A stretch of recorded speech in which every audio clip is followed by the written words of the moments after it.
Ronna, if you want to come on stage tonight, you want to look the GOP voters in the eye and tell them you resign, I will yield my time to you. All right, joining me now, Ronna McDaniel, Chairwoman of the Republican National Committee. Ronna, thanks so much for being with us. Vivek and others are saying that under your leadership, Republicans have lost election after election, and positing the question, why should you retain your job given the track record of the party under your leadership? And to that, what do you say? Well, first, I'm going to continue to focus on Joe Biden and Democrats. And I think there was a moment missed during that debate by Vivek to talk about the fact that we still have 13 American hostages in Israel, the fact that for the first time ever in the history of either party, we had a Jewish co-sponsor for a debate, and we are in very perilous times in our country.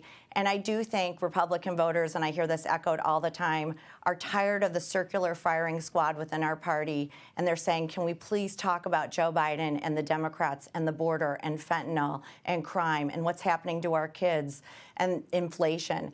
But I'll definitely defend my record as chair.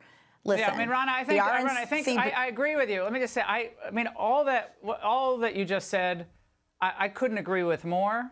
But and you're right. I mean, obviously that should be a key focus. But I know you believe in accountability. You talk about it all the time. I mean, everyone. I mean, I'm accountable. You're right. Some accountability. Okay, that's what I asked you, and you went into another, another. Yeah, I was going to go there. Sorry, I took too long on the answer, but I was getting there. I'm not trying to avoid anything. Let me promise you that, Laura.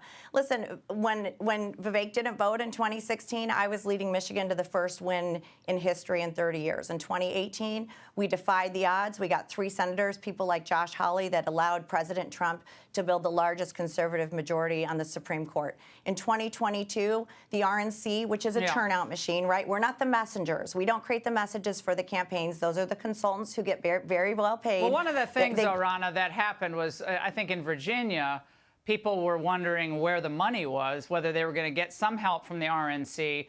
And I know at one point you said that you were not asked for money in Virginia, but a Republican source familiar with the Youngkin team in Virginia told the Angle late tonight that is false. And meaning your story keeps changing. Anyone who thinks Virginia Republicans wouldn't want help when we knew we'd be outspent isn't being serious. Ronna, they were outspent by $8 million. Glenn Youngkin did a phenomenal job, and he raised a lot of money. A lot of people don't understand fundraising. I can't raise state dollars. I don't get unlimited convention and state dollars. And these were state House and state Senate races. The RNC is a federal committee. So, I mean, come on. Can you just, these are people who come after me all the time. They're on Twitter. They're all the time. And let's see their results. What did they do in Virginia? How much money did they give? But let me stand by something else. In 2022, we took back the House.